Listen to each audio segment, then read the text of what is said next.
السلام عليكم ورحمة الله وبركاته. طلابنا واخواتنا وحبايبنا طلاب الصف الثالث ثانوي جايين برضو مكملين في الفرع بتاعنا، فرع التفاضل، تاني درس بعد الأولاد ذوي التناقص. جايين نتكلم النهارده مع بعض القيم العظمى والصغرى المحلية، وعاوز أقول لك ده درس بسيط وسهل، لأن هو مفيش اختلاف بينه وبين القيم العظمى والصغرى المحلية نهائي. ذوي التناقص نهائي.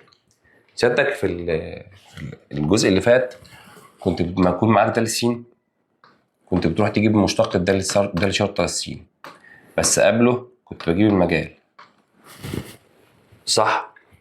وبعدين باخد المشتقة واساويه بصفر، ده اللي كان بيحصل، ومنه اجيب قيم السين بيساوي أ مثلا او ب كمان، ومنه بشوف تنتمي للمجال ولا لا، وبرسم الخط الاعداد، بحط أ وبحط ب واشوف القيم موجب سالب موجب، فلو موجب طالع سالب نازل موجب طالع، دي نقط حرج أ وب.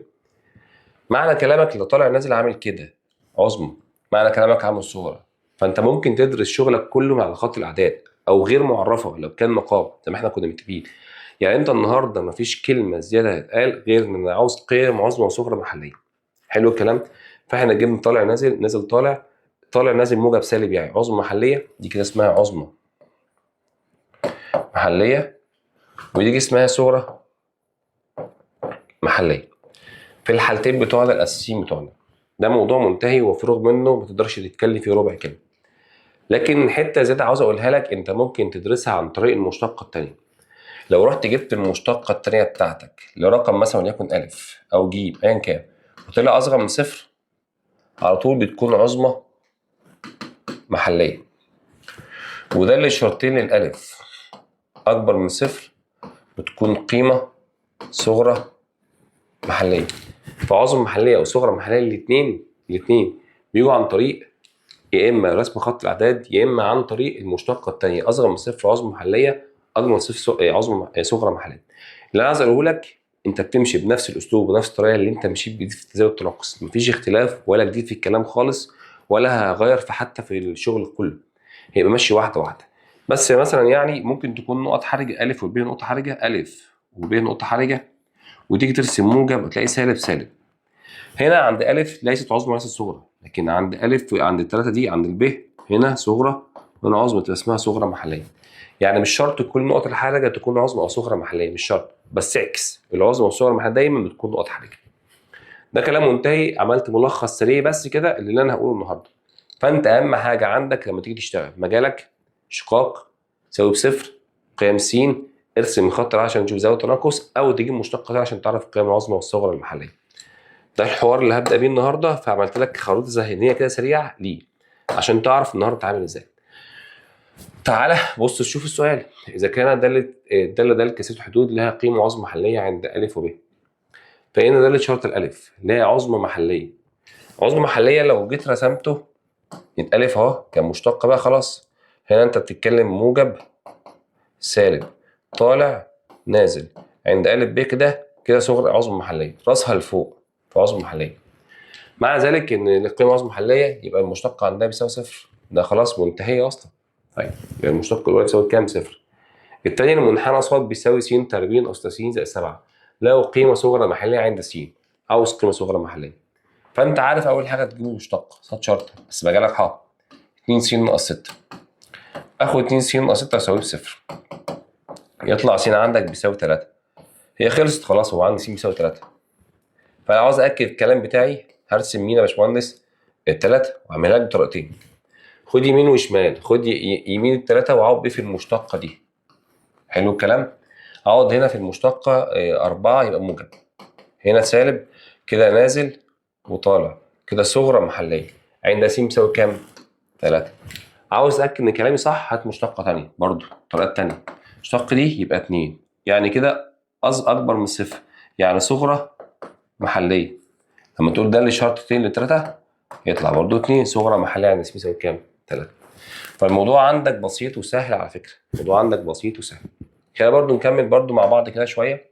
سؤال رقم 3، اذا كان منحنى الداله د فيه داله الخمسه ب7، داله الخمسه يعني الصاد بيساوي 5، لما الصاد لما س ب5 صاد بيساوي 7، وداله شرط الخمسه بصفر، يعني المشتقه لما اقعد ب5 صفر ودالة شرطين للخمسة بسالب 4. شوف بقى بيأكد المعلومة اهو. فإيه النقطة 5 و7؟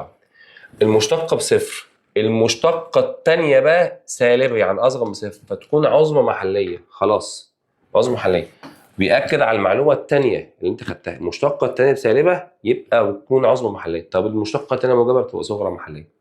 أدي السؤال رقم 3. السؤال رقم 4. يكون لدالة قيمة صغرى محلية إذا كانت دالة س تساوي. يكون لدالة قيمة صغرى محلية إذا كانت دالة س تساوي. صلوا بقى على الحبيب وركزوا لنا كده في الدنيا ماشية إزاي. بص يا سيدي، قيمة صغرى محلية إذا كانت دالة س بتساوي. صغرى محلية يعني يكون سالب موجب، صح كده؟ لو جيت اشتقيت دي يبقى دالة شرطة للس هنا تساوي 2، فمش هينفع.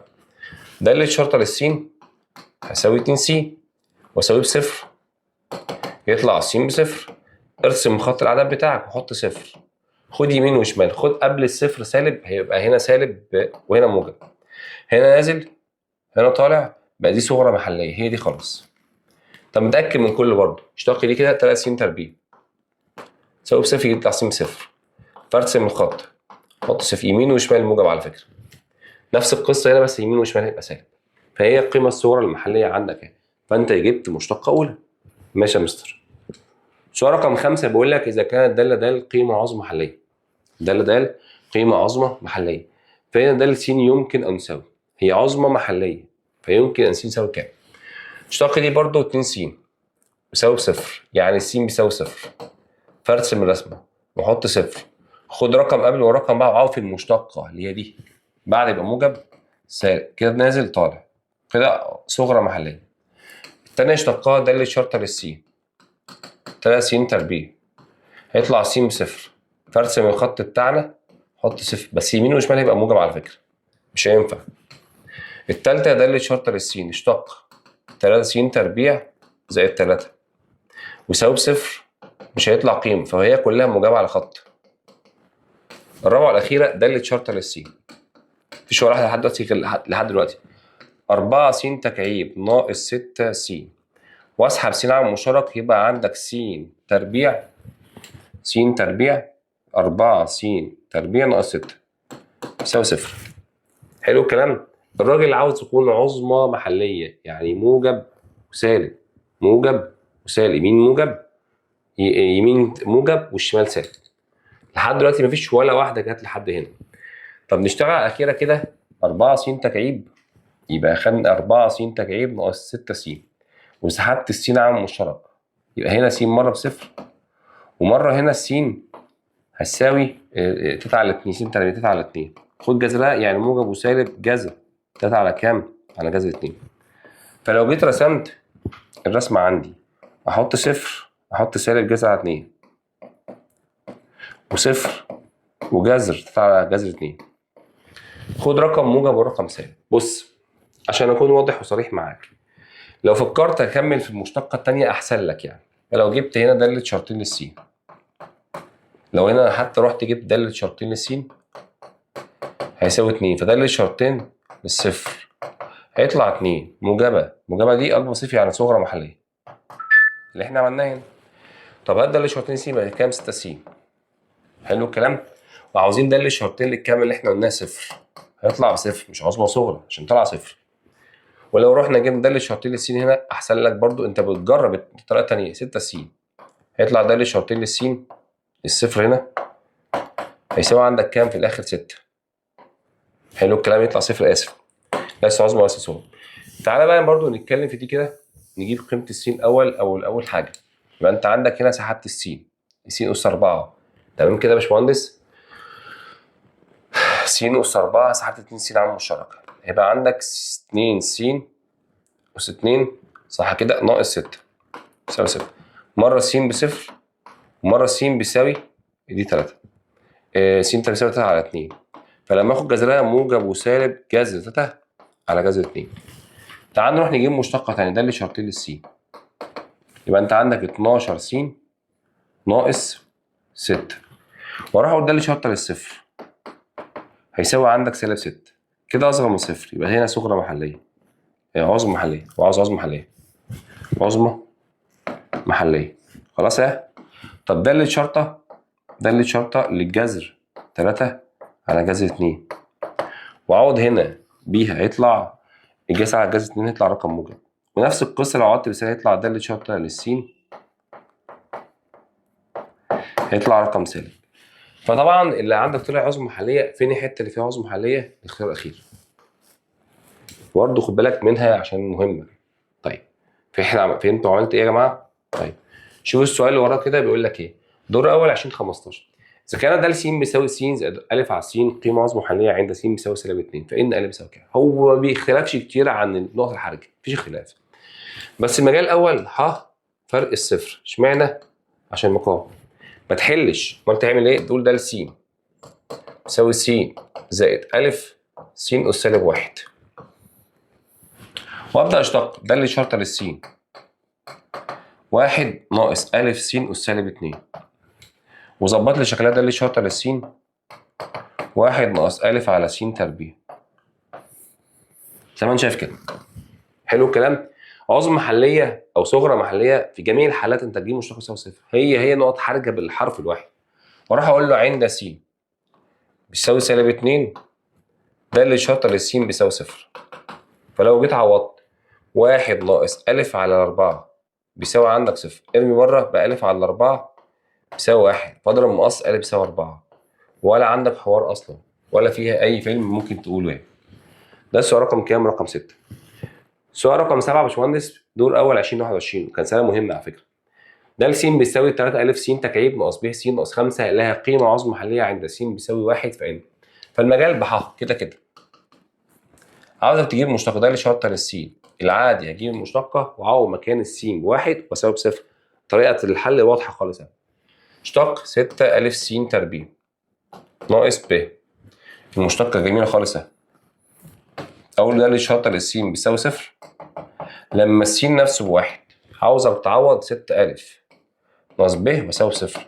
ارمي ده بره، يعني انت بتتكلم 6 أ هيساوي 1 ب، فاللي بيروح ما بيرجعش فاضي، يعني أ على ب بيساوي 1 على 6. حلو الكلام. بس هو عاوز ب على أ مش عاوز أ على ب. 6 على 1 اللي هي قدام سيادتك قدام سيادتك قدام سيادتك. نعيد تاني كده سريعا. اشتقاق دي 9 أ دي 9 أ 9 أ 9 أ 9 أ طلع بره 9 أ 9 خلاص يبقى في الآخر هيساوي كام؟ 9. ادي الحوار يا فندم. الحوار رقم كام؟ مسألة رقم 7. فأنت فاهم أنت بتعمل إيه؟ وعاوزك تحل كتير وعاوز أمورك تبقى ماشية زي ما أنت عاوز. السؤال اللي وراه الدالة د س بيساوي س تكعيب زائد 3 س تربيع لها قيمة عظمى محلية عندك. عاوز بقى القيمة العظمى محلية. بص في فرق النقطة الحرجة عند س يبقى عاوز قيمة السين، عاوز القيمة نفسها وقصده قيمة الصاد. فلما بتجيب النقطة نفسها بتاع قيمة السين نفسها عوض في أصل السؤال عشان تجيب قيمة الصاد. فالنقطة كلها كاملة نقطة حرجة وفي نفس الوقت الصاد بس هي القيمة العظمى إيه؟ المحلية أو الصورة المحلية. فالمجال عندك حق. تعال نروح نجيب د شاطر السين. يلا اشتق يا باشمهندس. انا بتعامل مع طالب هو فاهم بيعمل ايه كويس. س تكعيب 3 س تربيع زائد اشتق دي 6 س. خد القمر ده يساوي بصفر كده كده واسحب لي 3 س عامل مشترك يبقى س زائد كام؟ زائد 2 بيساوي صفر. فالس مره صفر والس مره بكام؟ بسالب 2. فانت قدامك حلين، يا ترسم خط الاعداد يا تشتغل مشتقه ثانيه. تعال نشتغل شويه كده وشويه كده. نرسم خط الاعداد مره بس ابدا بالسالب 2 واحط صفر. طبعا المشتقه الاولى قدام عينك اهي مشتقه س تربيع موجبه فنفس عكس نفس موجب سالب موجب. فانا كل اللي يهمني واكد عليه عاوز عظمى محليه. هنا طالع نازل طالع. العظمى المحليه هنا عند س بيساوي كام؟ سالب 2. ما ينفعش اخد صفر. واضحه؟ صفر هو صغرى محليه. فاروح اقول له عند س بيساوي سالب 2 اروح معوض في اصل السؤال خالص. ص بيساوي اخدها واروح جاي معوض هنا. يلا لما تعوض سالب 2 سالب 8 زائد 3 في سالب 3 في 4 بموجب 12. فلو جيت حسبت 4 في النقطة سالب 2 و4 عظمى محلية. هو عاوز قيمة العظمى المحلية عند النقطة كام؟ هو عاوز النقطة نفسها يبقى سالب 2 وكام و4 اختيار عندك ب. هو عاوز نقطة مش عاوز القيمة نفسها تبقى الصاد. خلاص وصل الكلام؟ وصل الكلام. اللي بعده يا باشمهندس رقم 9 دور أول 2019. إذا كانت الدالة د حيث د س بيساوي س على لوغاريتم ه س، فان القيمه الصغرى المحليه تساوي كام؟ صلوا بقى على الحبيب وركزوا برده معايا وخدوا بالكم. مبدئيا كده احنا عاوزين نجيب المجال، فكده كده هاخد س اكبر من الصفر اللي هي المقام بتاع الهي ده لوغاريتم، فالمجال رسمي من اول صفر مفتوح لما لا نهايه، ده طبيعي كده كده واخد المقام، فكده كده مش هينفع صفر اصلا. ده تمام. تعال نشتق ده اللي شرطه للسين. طب دي داله كسريه بتشتقها ازاي؟ اشتق اسم. طب اشتق الاسم ازاي؟ بتجود معايا، قول يلا. مقام تربيع مشتقة البسط المقام بس مشتق المقام في بسط، فاللوغاريتم هي للسين الكل اس 2. تعالى اشتق البسط بواحد في المقام ناقص، فمشتق المقام نفسه اللي هو اللوغاريتم مشتقه ازاي؟ سامعك اللي ورا الكاميرا، واحد على السين في مين؟ في البسط اللي هو اسمه س. فسيادتك ده اللي شرطه للسين رسمي نظمي فهمي، لوغاريتم هي للسين ناقص الواحد على لوغاريتم هي للسين الكل اس 2. فكده رسمي كده المشتقه بتاعتك بروزها وحطها قدام عين سيادتك عشان تعرف تشتغل بيها.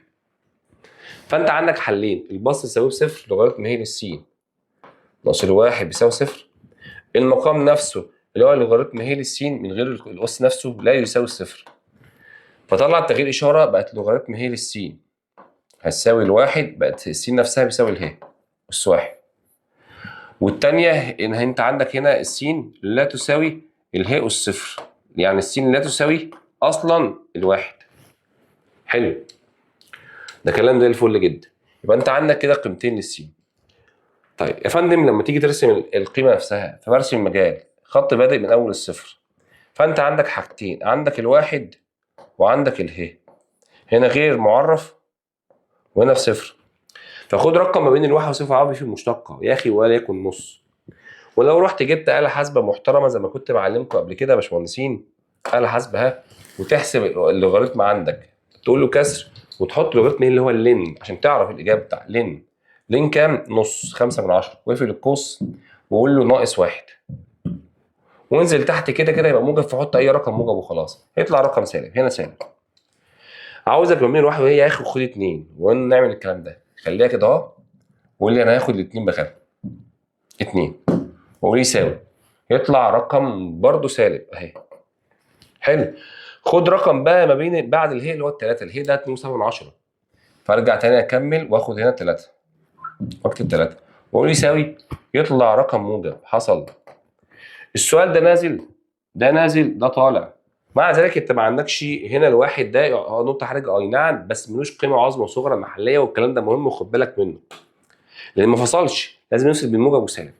لكن الهي نفسها هي قيمه صغرى محليه، هو اصلا عاوز منك الصغرى المحليه للداله، فان القيمه بقى بص الكلمه نفسها عاوز القيمه، فالقيمه دي معناها ذلك انك تاخد السين دي عند س بيساوي اله وتعوض بقى في اصل السؤال فوق، يبقى اكتب ص بيساوي ه على لوغاريتم هي اله، يعني هي بس في الاخر، يبقى قيمتك ه اهي. فانت لازم تكون واضح مع نفسك وانت شغال في السؤال، فاهم انت بتعمل ايه وانت بتحل سؤالك، عارف ايه اللي بيحصل عشان تعرف تتعامل مع القيم العظمى والصغرى المحليه، انت بتراجع على الدرس اللي فات اصلا. تمام كده زي الفل. زود حته بس للعظمى والصغرى بس. تعالى شوف اللي ورايا بيقول لك ايه، ح لح حيث د س بيساوي 2 س زائد ج س، فان د لا قيمه صغرى محليه عند س بيساوي باي، لا قيمه عظمى محليه عند س بيساوي صفر، تناقصيه تزايديه. فكده كده يبقى هعمل اللعبه بتاعتي بقى، ده اللي شرطه للسين. مجال كده كده عندك ح، اشتق دي يبقى 2 مشتق ج سالب ج س. طيب انا هسال سؤال بسيط جدا، مشتق ها وهتاخد 2 ناقص ج س دي تساوي بصفر، طلع بره يعني ج س كده عندك هتساوي 2. ممكن اسالك سؤال، هي اصلا ج س ما ينفعش بتساوي 2 ليه؟ لان اصلا ج س دايما محسوب من صفر وسالب 1، فلو فكرت ارسم خط الاعداد بتاعي على الداله دي كلها هيطلع موجب، مستحيل يطلع سالب.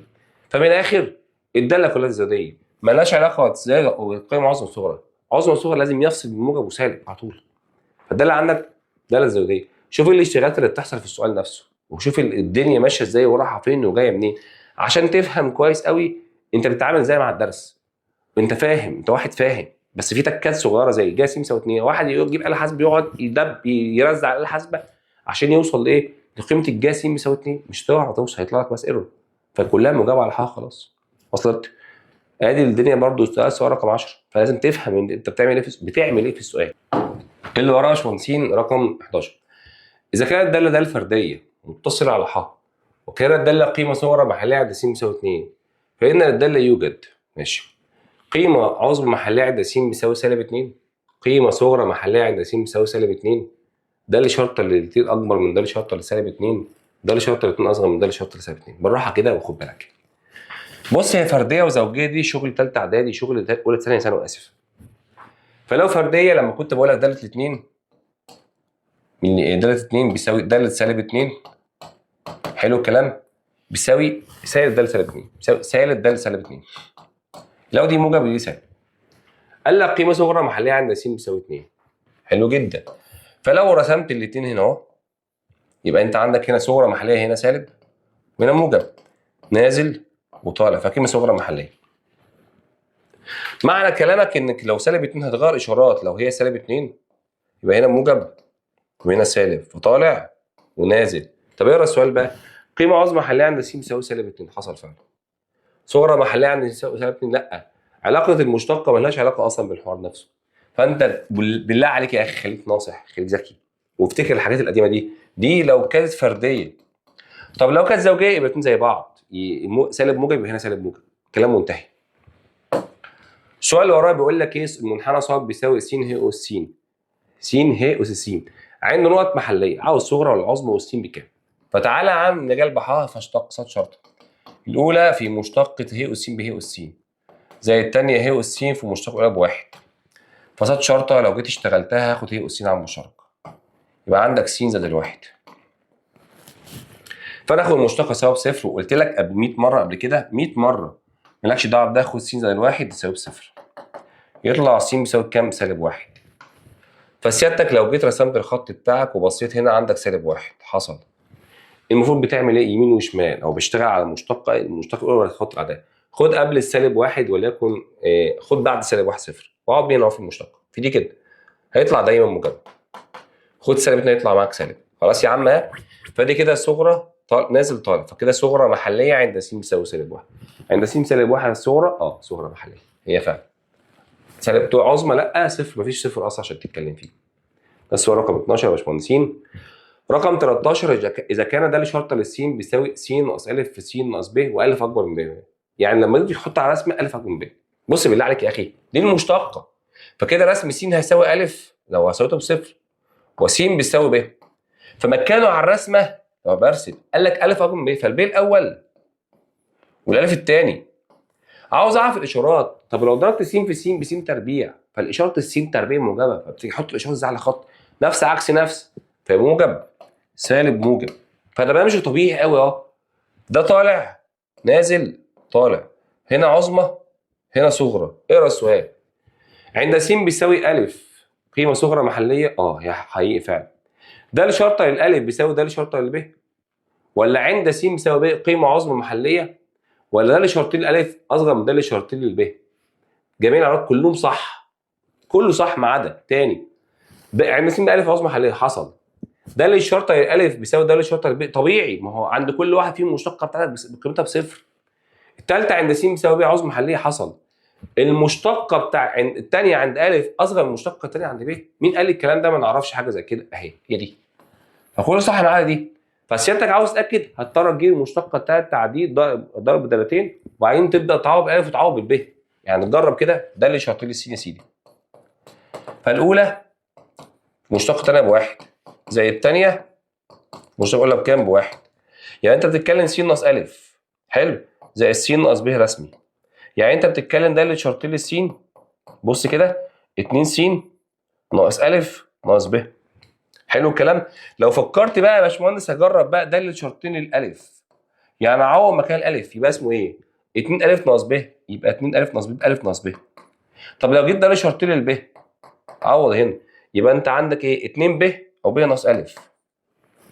بس خد بالك هو قال لك الف اكبر من ب، فدي عمرها ما تكون اصغر من دي. وصلك؟ واصل الكلام؟ فدي الاجابه بتاعتك مش صح. فزي الفل جدا يعني.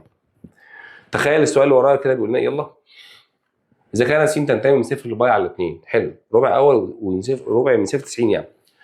وكان د س بيساوي ج س زائد ب على 6 زائد ج س زائد ب على 6 لها قيمة عظمى عند س بيساوي كام؟ هو عاوز القيمة العظمى. تعال نشتق. ده اللي شرط للس. وقال لك مجالك خلاص اهو. مشتقة الجاجة واحط س زائد ب على 6 زائد مشتقة الجتا سالب ج واحط س زائد ب على 6. حلو، خد الاثنين ساويهم بصفر. فجتا س زائد ب على 6 ناقص ج س ناقص ب على 6 زائد ب على 6 يساوي صفر. ارمي بره بقت جتا س زائد ب على 6 بيساوي ج س زائد ب على 6. ده كلام فل. اقسم مع جتا في طرفين بقت ظ. من الاخر بقى س زائد ب على 6 هتساوي 1. طب ما شفت تاني، يعني س زائد ب على 6 دي اللي هي 30 هتساوي عندك 45. وانا مش هشتغل غير 45 لان هو قال لك ربع اول. شوف بقى كمان الكلام اهو. طلع بره بقى س بيساوي عندك كام؟ 15. يمثل قد ايه 15 دي؟ يعني 15 على ايه؟ على 180. واحسب 15 على كام؟ 180 اهي. 15 على 180 عشان تعرف هو بكام بالظبط. يساوي 1 على 12 باي اهي. يساوي باي على 12. بس خلاص ما تكملش بقى، يعني كده كده هيطلع الحل. لو جيت رسمت حط باي على 12 هيطلع موجب هيطلع سالب طالع نازل اهي. عظمة محلية اهي يا سيدي. شكلك زي الفل وجميل والدنيا حلوه ولذيذه وظريفه واموره، ما عنديش مشكله فيها خالص. 15 د شرطه لسالب 1 بيساوي د شرطه ل3 حلو بيساوي صفر. المشتقه الاولى دي ودي بصفر. بالله عليك يا اخي اسمع كده. وكانت د شرطين للسين اكبر من صفر، يعني المشتقه الثانيه موجبه لكل س تنتهي من سالب 2 ل 2. فمن المؤكد. طب تخيل معايا خط العدد كده. احط هنا عندك الاول سالب 1 اهو واحط عندك 3 اللي هو هنا صفر وهنا صفر. دي المشتقه. فراح قايل لك من سالب 2 ل 2. من سالب 2 ل 2 الجزء اهو من اول سالب 2 اهو لحد 2 هنا اهو. الجزء كله موجب كمشتقه ثانيه يعني. حلو الكلام. مشتقه ثانيه موجبه. فمن المؤكد بقى ان د سالب 1 قيمه عظمى محليه. هي الموجب دي معناها صغرى محليه. مين اللي داخل في موضوع الصغرى بقى؟ سالب 1 ولا 3؟ شوف السؤال بقى. سالب 1 صغرى محليه تقريبا هي. طب جاب سالب 3 3 اصلا بعيد عن الحوار. فانت لو خدت بالك وناصح وذكي وفاهم المشتقه الثانيه اكبر من صفر يعني صغرى محليه حصل. وقال لك من سالب 2 ل 2 ايه اللي واقع بينهم اصلا اللي هو سالب 1 فقيمته تكون صغرى محليه. في منتهى البساطه ومنتهى تشغيل دماغ. بس هي دي بس. شغلت دماغك الموضوع بقى معاك ايه ده حلويات خالص اهو. تعالى بقى اللي وراه وشوف رقم 16. د س بيساوي س اس 4 ناقص 4 س اس 2 لها. عاوزين نشوف. هنجيب المشتقه الاولى ده شرطه للس. مجالها كده كده ح. ف 4 س تكعيب ناقص 8 س. حلو. فادي المشتقه بتاعتك القمر دي. اسحب 4 س على المشترك يبقى عندك س تربيع ناقص الواحد ناقص 2 بيساوي صفر. فخد س مره صفر ومره س يساوي موجب وسالب جذر 2. ماشي. س بصفر وس بموجب وسالب جذر 2. فلو جيت رسمت خط الاعداد عندي احط سالب جذر 2 واحط صفر واحط جذر 2. حوارك جميل خالص اهو. سالب جذر 2 وصفر وجذر 2 واحده واحده وركز فيها علشان تعرف اشاراتك. قال لك قيمه صغرى محليه واحده وقيمتين عظمتين محلتين. تعالى بص بقى. عاوز يا باشمهندس شوف الاشارات. اهلا وسهلا. شوف الاشارات. سالب جذر 2 خد لي يا عم سالب 4 يا عم وعبي في المشتقه هنا. سالب 4 تكعيب هنا لما كعب 64 يبقى هنا سالب كده كده. سالب عشان هنا سالب وهنا موجب. ما بينهم خد يا عم سالب 1 عوض هنا سالب 4 يبقى هي موجب. ما بين صفر والجذر 2 خد 1 1 في 4 يبقى هنا سالب. ركز 4 ناقص 8 بعد جذر 2 هيطلع رقم موجب رقم موجب. بالله عليك نازل صح طالع نازل طالع. دي واحده صغرى والثانيه عظمى والثالثه صغرى. بص كده بالله عليك. طيب فاحنا وصلنا للقيم خلاص وعرفنا موجب سالب موجب سالب. ففي قيمتين صغرى واحده عظمى. طب السؤال بقى السين بتاعتك بس هي قيمه صغرى محليه وقيمتين عظمى. طب قيمتين مختلفين صغرى واحده عظمى، قيمتين صغرى محليه ولها قيمه عظمى، قيمتين متساويتين. الفرق المشكله في دي وفي دي بقى، ب وده. طب هل ب وهل د؟ طب نعرف بقى منين؟ هو بقول لك القيمه نفسها. طب ايه رايك لو رحنا جبنا د سالب جذر 2 وقعدنا بيه في اصل عشان نجيب القيمه بتاعتها واللي يطلع شوف قيمته بكام. فلو قعدت بجذر 2 هنا 2 4 ناقص 4 في 2 ب 8 في الاخر سالب 4. طب لو قعدت بجذر 2 كده كده هيطلع نفس القصه 4 ناقص 8 بيساوي في الاخر كام؟ 4. فهم قيمتين متساويتين صغرى محليه. الاجابه بتاعتك اختيار رقم د مش ب، عشان تاخد بالك الفرق من الاثنين هيكون ماشي ازاي. ده سؤال رقم 16، سؤال محترم جدا. سؤال رقم 17 بيقول لك دور اول 2022 اذا كانت الداله د س بيساوي ه اس 2 س زائد 1 على ه اس س، فان نقطه قيمه عظمى صغرى محليه. تعال الاول لو فكرت تروح تجيب مجالك ح، هتقول لي يا مستر ده كسريه. هقول لك المقام ده كده كده عمره ما يساوي صفر. حلو قوي. فتعالى لو انت ذكي وناصح قسم داله السين نفسها لما تحل، خد البسط تقسمه على المقام ه اس 2 س على السين، فانا اعمل ده مره تقسيمه وده مره. يعني ه اس 2 س على س يبقى ه اس س زائد 1 على ه اس س، فرسم داله السين نفسه ه اس س زائد ه اس سالب س. وعاوزك تشتق يا باشمهندس، ده اللي شاطر للسين. اشتق ه اس س كده ناقص ه اس سالب س كده. فانا يا باشمهندس لا عاوز اشتغل في السؤال بتاعنا، اروح اقول له اخد الاخ القمر ده كده اشتق هاخد ه اس س ناقص ه اس سالب س هيساوي بصفر. طلع بتغيير اشاره بقى ال ه اس س هيساوي 1 على ه اس س، واضرب مقص يعني ه اس 2 س يساوي الواحد، يعني ه اس 2 س والواحد ده معناه ه اس صفر، فاساس بيساوي اساس، اس بيساوي صفر، اس يبقى 2 س بيساوي صفر، يبقى س رسمي هيساوي صفر. وارسم الخط بتاعنا عشان اعرف هنا صفر، وخد رقم قبل وبعد واقعد في المشتقه اللي هنا، خد رقم قبل قبلها كسالب، تمام. سالب واحد هنا يعني ه اس سالب واحد ناقص ه دي هيطلع سالب. جربها يا عم، ه دي 2.7 او الاي، اوري لك ازاي على الحاسبه. بص يا سيدي كده، عاوز تجرب بالاي دي، حاضر. بص احنا نختار قبل الصفر وليكن سالب واحد، فانا راح اقول له ايه اله. بص شفت الاي عندك هنا اهي، شفت اي، وقلنا هنختار واحد سالب واحد اهو، وانزل سهم تحت ناقص برضه اللي شفت الاي، وسالب وسالب هيبقى موجب واحد اهي، دول يساوي، هيطلع رقم سالب زي ما قلت لك. والتاني لو اخترت العكس هيطلع رقم موجب، فنازله وطالعه. اقرا السؤال، هو قال لك النقطه نفسها، فين النقطه؟ صفر واثنين، هي طبعا صغرى. صغرى ولا عظمى؟ لا هي صغرى خلاص، بس عند كام بقى؟ هنشوف بقى الصغرى دي، صغرى دي. اولا لو انا عوضت مكان الس بصفر في الاصل بقى، ده اللي صفر بقى، لو انا جيت س بصفر عوض ه اس صفر زائد واحد على ه اس صفر، يعني من الاخر تساوي 2. يبقى النقطه نفسها كام وكام؟ صفر وكام؟ و2. يبقى صفر و2 قيمه صغرى محليه، الاختيار عندك اختيار رقم الف. سؤال رقم 17 مهم جدا وبرده سهل على فكره. سؤال رقم 18 بيقول لك د س بيساوي ز س ناقص م ق س لها قيمه عظمى محليه عند س بيساوي 1 على 4. عاوز مين؟ حاضر. هنجيب مشتق، ده اللي شرطه للسين. اشتق ز سالب ق تربيع س ناقص مالكش دعوه بمين، مشتقة القتا سالب ق في ز، صح ولا غلط؟ سالب في سالب بقت موجب، ق س ز س.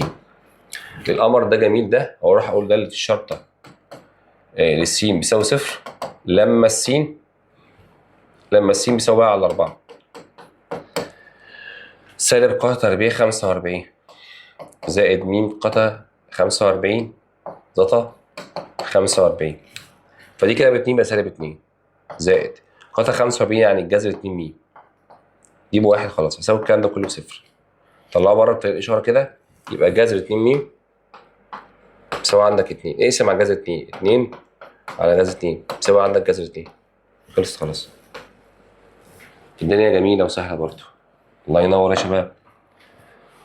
الاختياري خلص خلاص، فاضل بقى الايه؟ المقالي. هنقعد بقى من دلوقتي لحد اخر الحصه كلها شغل مقالي اكتر شويه، نعرف اخطائنا ونعرف حواراتنا ماشيه ازاي. عاوز عظمى صغرى محليه. عاوز بص الجمله عين القيم، ركز في الكلمه نفسها عين القيم. فطبعا مجال حافظ اشتقاقات شرط، اشتق دي بواحد س تربيع ناقص 9 المشتقه سواء بصفر، فيطلع س بيساوي موجب وسالب 3.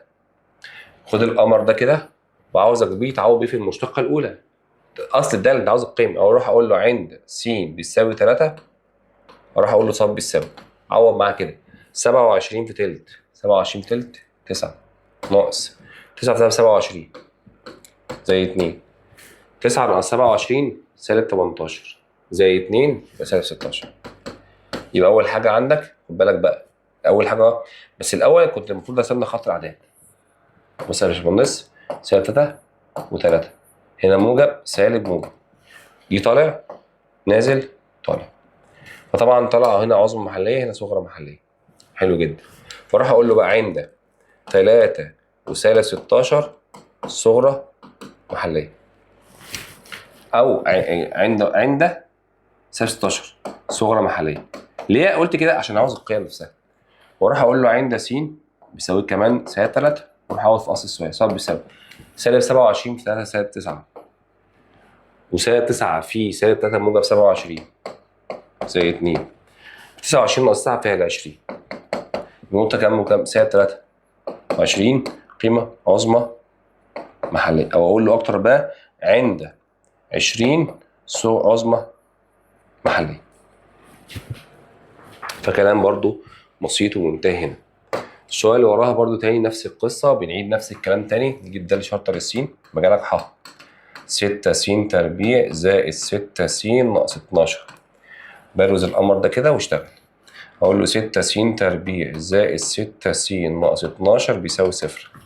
اقسم المعادلة تبقى س تربيع زائد س ناقص 2 بيساوي 0، وحل القوسين 2 س وس 1 في 2 موجب وسالب، س مرة بواحد وس مرة بسالب 2، وعاوزك ترسم خط الأعداد بتاعك يا باشمهندس وحط لي سالب 2 وحط لي 1 نفس عكس نفس، يعني موجب الأصل الموجب سالب موجب، وكده الموضوع عندك بسيط جدا.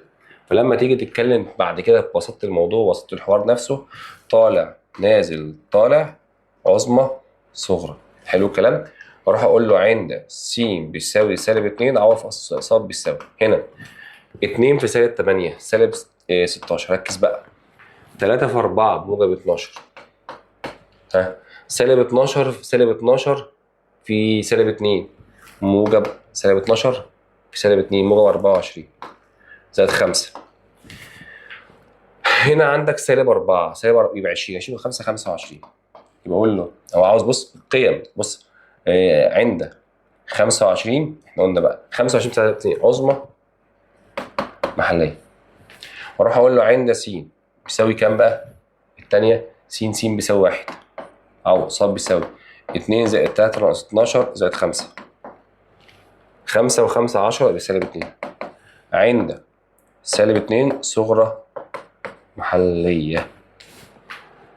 ادي الحوار، ماشي امورك زي ما انت شايف كده ماشيه ازاي. فانا عاوزك تاخد وتدي مع الكلام نفسه عشان توصل للناتج بتاعك. رقم 3 نفس الفكره برضه نفس الحوار، ناكد تاني ده لشرطه للسين، اشتق 3 س تربيع زائد 6 س ناقص 9. ادي بالوزن القمر بتاعنا. هاخد المشتقه بتاعتنا نفسها تاني، هاخد 3 س تربيع زائد 6 س ناقص 9 بيساوي 0. انت متابع طبعا انا بعمل ايه كويس. اقسم معادله 3 بقى س تربيع زائد 2 س ناقص 3 بيساوي 0، وحل قوسين 2 س وس، ها 1 في 3 كبير ياخد اوسط موجب وياخد سالب، س مره بيساوي 1 وس مره بيساوي كام؟ سالب 3. وارسم له خط الاعداد زي ما احنا عارفين وشايفين وفاهمين وحافظين وصاممين كمان، سالب 3 والواحد شغل نفس عكس نفس. واروح اقول له يعني طبعا طالع نازل طالع عظمى صغرى، اروح اقول له عند س يساوي سالب 3، واروح جاي معوض له في اصل السؤال فوق. بص يا سيدي، هقول له ص بيساوي عاوز قيم، ها يبقى سالب 27 بعدين زائد 27 بعدين ناقص او زائد 27 ناقص 7 راحوا مع بعض في الاخر يساوي 20. اروح اقول له عند 20 قيمه، انا عاوز القيمه هنا قصاد يعني عظمى محليه، واروح اقول له عند س بيساوي لواحد عوض في اصل السؤال 1 ص بيساوي 1 زائد 3 ناقص 9 ناقص 7 6 6 ناقص 9 6 ناقص 9 سالب 3 زائد 7 سالب 10. حلو، اقول له سالب 10 قيمه صغرى محليه. ده حوارك منتهي وبسيط جدا، حوارك منتهي وبسيط جدا. انا بقول لك اهو عشان يبقى انت فاهم انت بتعمل إيه كويس. نأكد تاني برضو رقم 4 نفس القصة برضو، نجيب د شرطة س، الأس ينزل والقوس زي ما هو واطرح من أس 1 2 واشتغل داخل القوس خلاص. كل اللي هتعمله يا باشمهندس هيساوي بصفر. هاخد بقى اللي جوه القوس بس، ده كده بروز بس. س ناقص 2 بيساوي صفر، يطلع س بيساوي 2. خد ده ارسم خط العداد بتاعك وحط 2 بس. خد بالك بقى عوض قبل وبعد. قبل صفر هيطلع موجب، وبعد صفر هيطلع برضو، هيطلع موجب برضو، كده كده طالع طالع. هنا ليس لها عظمى او صغرى محليه خالص، لان الاثنين لازم يفصلوا ما بين موجب وسالب، مفيش هنا خلاص. تمام، ماشي الحال. السؤال تعالى بقى نشوف سؤال رقم 5 بيقول لك ايه. د س بيساوي س اس 4 2 س اس 2. تعالى نشتق د شرطه س، الناس كلها عارفه 4 س تكعيب ناقص 4 س، بروز القمر دي وخليها في جنب كده. هاخد بقى 4 س تكعيب ناقص 4 س دي واروح مساوي بصفر، واسحب 4 س على المشترك، بقى س تكعيب او س تربيع ناقص الواحد يساوي صفر. مره س هيساوي صفر ومره س بيساوي عندك موجب وسالب واحد، ده تمام. فلو جيت رسمت الخط بتاعنا ونشوف قيمنا سالب واحد وبعدين صفر وبعدين واحد، خد رقم قبل وبعد زي ما عرفنا بقى. خد قبلها سالب 2 وعوض بقى في المشتقه. سالب 2 لما كعبها سالب 8 دي موجب، لا يبقى دي سالب. خد ما بينهم صفر وسالب واحد، سالب واحد وصفر، خد يا عم سالب نص، هكعبه هيطلع هنا موجب على فكره. ما بين صفر وواحد وليكن نص، 4 في توم نص، يعني نص ناقص رقم موجب، نص ناقص 2 يعني هيطلع سالب. وبعدين خد رقم مع 1 2 هيطلع موجب، صح؟ فنازل طالع نازل طالع. يبقى دي كده بالنسبه لك صغرى، ودي بالنسبه لك عظمى، ودي بالنسبه لك صغرى. حلو، حلو جدا. لو فكرت بقى احل السؤال حته حته وكلمه كلمه واحده واحده، اروح اقول له كده داله السالب واحد واقعد بيه في اصل السؤال، في اصل السؤال خالص. يبقى هنا واحد ناقص 2 هيساوي سالب واحد. عند سالب واحد عظمى اروح اقول له قيمه صغرى محليه. طب داله الصفر قبل فصل السؤال صفر يعني برضه اقول له قيمه عظمى محليه. طب داله الواحد اقعد بالواحد كده فوق، واحد ناقص 2 هيساوي سالب واحد، قيمه برضه صغرى محليه. فالموضوع زي ما قلت لك سهل، حقيقي سهل. اللي بعده يا باشمهندسين رقم 6. د س بيساوي 3 س اس 5 ناقص 5 س تكعيب. يلا تاني مجالك حاطط كده.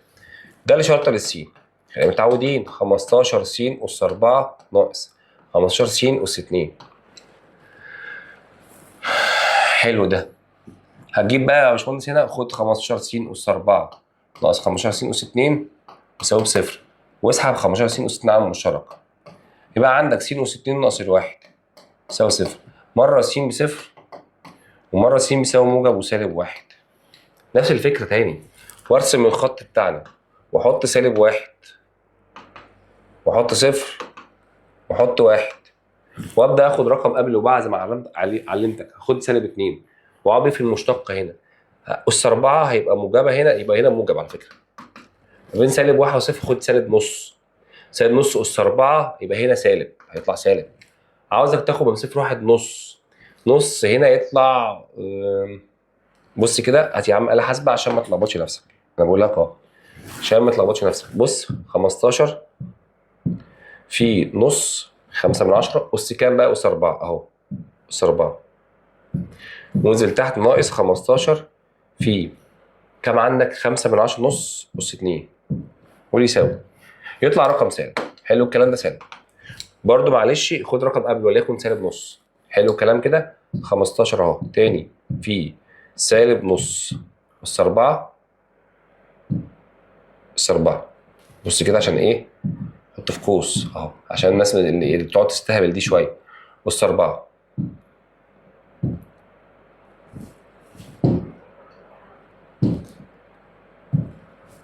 اهو، وروح تحت كده ناقص 15 في، افتح قوس برضو اهو، سالب 5 من 10 واقفل القوس اس 2. خلاص كده قول يساوي، هيطلع رقم سالب. حلو جدا. فدي سالب ودي سالب. خد رقم بعد الواحد بقى وليكن 2 هيبقى موجب. حلو الكلام. فطالع نازل نازل طالع، دي لا، لكن دي عظمى ودي صغرى بس. صفر ملوش لازمه خلاص كده.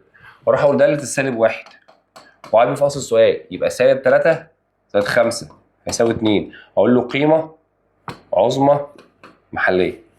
طب داله الواحد اهو بالواحد 3 ناقص 5 يساوي عندك سالب 2 قيمه صغرى محليه. بس الحوار خلص وانتهى هنا. تعالى اللي وراه برده وشوف الدنيا ماشيه ازاي. قيم عظمى صغرى محليه لحد دلوقتي اهو. ده اللي شرطه للسين. خلاص انا باكد تاني اشتق دي كده يبقى 4 32 س اس 3 ناقص ده قوسه على الاس ينزل على 4 والقوس زي ما هو واطرح من اس واحد واشتق من داخل القوس بواحد اهي. كلام منتهي خالص اهو. حلو الكلام. هاخد بقى 32 س دي هاخد هنا 32 س اس 3 ناقص 4 س ناقص 2 الكل اس 3 بيساوي صفر. بص هقول لك حركه حلوه قوي. طلعت تغيير اشاره بقت 32 س اس 3 يساوي 4 س ناقص 2 الكل اس 3 واسم على الاربعه في الطرفين الاول بقت 8 س تكعيب ناقص او يساوي س ناقص 2 الكل اس 3 واخد الجذر تكعيب الطرفين. خد الجذر يبقى 2 س. خد الجذر يبقى س ناقص 2. حلو جدا اهو. حلو جدا. طلع بتغيير اشاره لو ناصح وتعمل كده س يساوي كام؟ سالب 2. جبت قيمه السين وارسم لي خط الاعداد وحط لي سالب 2 وخد رقم قبل وبعد وليكن سالب 2 قبلها سالب 3 وعوض بيه او خد صفر الاول. هنا صفر خلاص. سالب 2 هي سالب اهو. سالب 2 تكعيب يبقى موجب هنا على فكره. خد رقم وليكن سالب 3 يا عم مش عارف آلتك الحاسبه تغنى عنك. خلاص انا هاخد سالب 3. بص يا سيدي 3 2 في سالب 3 اس في افتح قوس سالب 3 واقفل القوس الكل اس 3 وانزل تحت ناقص 4 في افتح قوس سالب 3 ناقص 2 واقفل القوس كده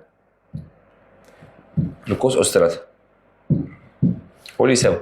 هيطلع رقم سالب. حلو جدا. ده سالب بس ده نازل ده نازل اهو. ده كده نازل وده طالع كده صغرى محليه. اروح اقول ده بقى السالب 2 واقعد بيه في اصل السؤال. اقعد هنا اصل السؤال 8 في سالب 2 اس 4 سالب 2 اس 4 يعني 16 ناقص سالب 2 وسالب 2 سالب 4 سالب 4 اس 4 سالب 4 اس 4 8 في 16 ناقص سالب 2 اس 4 اهو. احسب يا عم 8 في 16 ناقص سالب 4 واقفل القوس عندك الكل اس 4 قول يساوي. يطلع سالب 128. مالها بقى سالب 128؟ قيمه عظمى محليه لا صغرى محليه. ادي الحوار مشي يا باشمهندس زي ما انت شايف كده. الدنيا ماشيه الحمد لله وبسيطه يعني. هنا بقى الجزئيه الثانيه حدد القيم العظمى والصغرى المحليه ان وجدت في الاشكال الاتيه وبين نوعها. طيب الاولاني كده رسم عندك عظمى محليه وصغرى محليه. هي دي كده عظمى محليه الترم اسمها رصينات ودي ودي. دي كده عظمى لكن دي صغرى. هنا عظمى محليه عند حد القيم عند صفر عند ص بيساوي صفر. اما هنا صغرى محليه عند ص بيساوي عندك سالب 4 اللي قدام هنا الصاد هنا قدام صاد هنا بس. وبين نوعها احنا عرفنا خلاص وجدت ونوعها خلاص عرفنا عظمى وصغرى محليه زي ما انت شايف كده على السبوره الرسمه بتاعتها بتجي لك ازاي. بس هي شوف القيم ده عامل ايه وده عامل ايه بس من تحت. عاوز يوازي عاوز قيمته بصفر فيوازي محور السينات هو ده عند س بكام وعند س بكام. الصاد بكام قيمتها بقى. ادي اول واحده. نمسك الثانيه وقلنا ايه؟ حد القيم العظمى والصغرى المحليه اللي وجدت. طيب بص كده بالنسبه لك صغرى محليه ودي كده بالنسبه لك عظمى محليه. طب صغرى محليه اقول له قيمه صغرى محليه عند داله اللي هو كام بالظبط داله الواحد اللي هو بيساوي كام داله الواحد 2 وقيمه عظمى محليه اهي عند داله سالب 1 عند داله سالب 1 وقيمتها بكام برضو عندك بسالب 2. ادي الحوار بسيط جدا اهو يا جماعه. شوف اللي وراها لو معانا وراها برضو حاجه. خلاص نخش على الجزئيه الثانيه. يوجد قيم س. بص عاوز اجيب قيم س التي توجد عندها قيم العظمى والصغرى المحليه لكل دولتين. عاوز بقى قيم السين، مش عاوز القيمه نفسها. ركز الفرق بينهم. فطبعا المجال الاول حافظ الصفر، ده اساس شغلك. وقبل ما تحل ده السين نفسه احطها لي سين زي السين اس سالب واحد، وعاوزك تشتقها، ده شرطه للسين. اشتق دي بواحد، اشتق دي سالب واحد في س اس سالب 2. يعني ده شرطه للسين بعد الهنا واحد ناقص واحد على س تربيع. ده الشكل الاخير بتاعها. حلو، ده جميل جدا. خده ساويه بصفر، واحد ناقص واحد على س تربيع يساوي بصفر. طلع بره يعني واحد على س تربيع يساوي الواحد، واضرب مقص يعني بواحد. فخد جذرها موجب وسالب واحد اهي. موجب وسالب كام؟ واحد. ده مين يا جماعه؟ ده قيم السين. قيم السين فعلا بتساوي موجب وسالب كام؟ واحد. حلو قوي قوي قوي. خلاص. الاول بقى انت عاوز تعرف مين عظمى ومين الصغرى، ترسم الخط بتاعك، فحط سالب واحد وحط موجب واحد. هات رقم قبل السالب واحد وليكن وعوض في المشتقه. المشتقه القمر اهي، او دي ماشي، لا دي المشتقه، لا دي اهي دي. عوض كده بسالب 2. هنا واحد ناقص ربع يبقى موجبه. انا هعوض هربع دي. عوض ما بين سالب واحد وصفر، خد صفر هيطلع هنا بص بقى، سالب واحد واحد خد صفر، مش هينفع صفر خالص. مش هينفع صفر. وظهر لي صفر كده في المساله برضه. غير معرف هنا. ماليش دعوه بيه خالص. زيرو عشان يفصل ما بين المساله. ما بين صفر وسالب، سالب واحد وصفر خد نص. ربعه ربع، ارفعه يبقى سالب هنا. وما بين صفر وواحد خد نص، برضه ربعه هيطلع سالب هنا. فصل اهو، فصل خلاص، ده فصل. تمام كده؟ بعد كده ما بين واحد، الواحد ومين؟ الواحد الرقم بعديه 2 هيطلع موجب. طالع نازل نازل طالع. دي عظمى ودي صغرى. اروح اقول له بقى عند س بيساوي سالب واحد عظمى محلية، عند س بيساوي الواحد صغرى محلية. بس يا باشمهندسين في منتهى البساطة. السؤال اللي وراه برضه نفس القصة، يوجد قيم س اللي توجد عندها قيم العظمى والصغرى محلية كل دول الآتية. مبدئيا وتجري على طول تقول ده المجال الأول ح فرق 2. هنجيب ده الشرطة للسين. الاسم المقام تربيع. واحد تاني يقول لي يا مستر بقول لك ايه؟ ما انت توجع قلبك ليه؟ هجيب ده للسين كده 3 وحط لي س ناقص 2 الكل والسالب واحد على الوضع ده. وعاوزك تشتق، فتجيب ده لشرطة للسين. الأس ينزل سالب 3 والقوس زي ما هو، واطرح من الأس واحد يبقى سالب 2. مش داخل القوس خلاص. ما توجعش قلبك، تظبط بقى الشكل بتاعها كده. سالب 3 على س ناقص 2 الكل أس 2 اهي.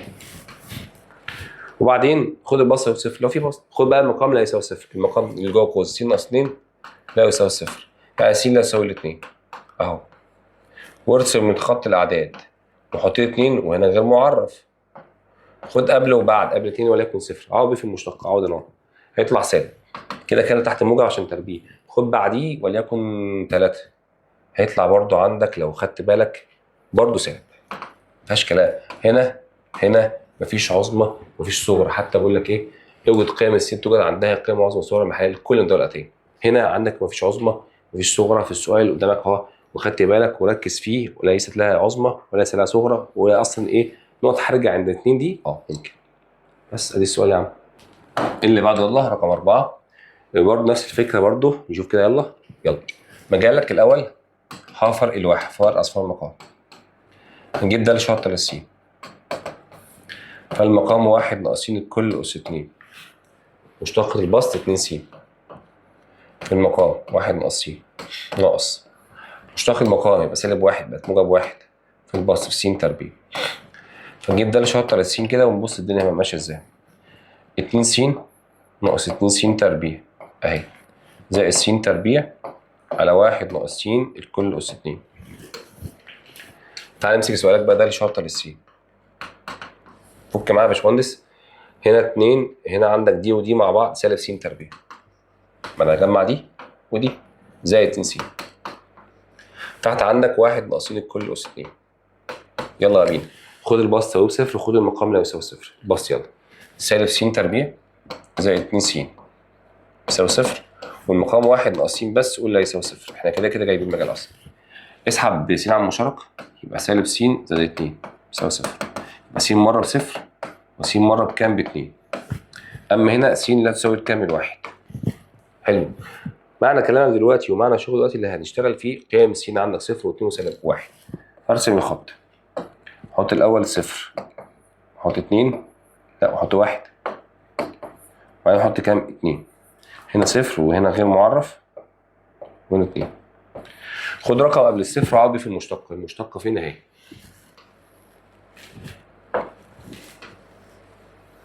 كده كده قبل الصفر وليكن واحد، صح كده؟ وعوض بيه فوق كده كده تحت الموجب خلاص. عوض بيه فوق كده بسالب واحد يبقى سالب واحد، وسالب اتنين يبقى دي سالب اهي. عوضت فوق، عوض لي بصفر وواحد، ما بين صفر وواحد خد يا اخي وليكن نص. نص لما 4 سالب ربع زائد دي موجب خلاص. احسب كده كده ماليش دعوه بتاعتك. ما بين واحد واتنين خد نص. نص لما ربعه بربع سالب ربع زائد يبقى موجب برضه. ما بين بعد الاتنين خد 3. لو انت خدت بالك سالب 9 يبقى سالب كده كده سالب. نازل طالع طالع نازل كده صغرى كده عظمى. خلاص انت فهمت فكرتك بقى. هقول له صغرى محليه عند س بيساوي صفر، عظمى محليه عند س بيساوي كام؟ 2. قصه وما فيها، خلص الحوار عندنا هنا خلاص. ماشي الحل. اللهم صل على محمد. السؤال اللي وراه نفس الفكره برضو. المجال عندك فرق الاثنين. احنا عاملين نوع في الافكار كلها والاسئله كلها عشان يبقى انت فاهم انت بتعمل كويس. هنجيب ده لشرط السين. يلا. في المقام تربيع مشتق الوسط 2 س في المقام في س ناقص 2 ناقص مشتق المقام 1 في البسط س تربيع ناقص 3. ده لشرط السين بتساوي 2 س تربيع ناقص 4 س ناقص س تربيع زائد 3 على س ناقص 2 الكل أس 2. حلو الكلام. ده اللي شرط للسين بيساوي. احسب دي كده س تربيع سايب 4 س زي ما انت زائد 3 على س ناقص 2 الكل أس 2. حلو.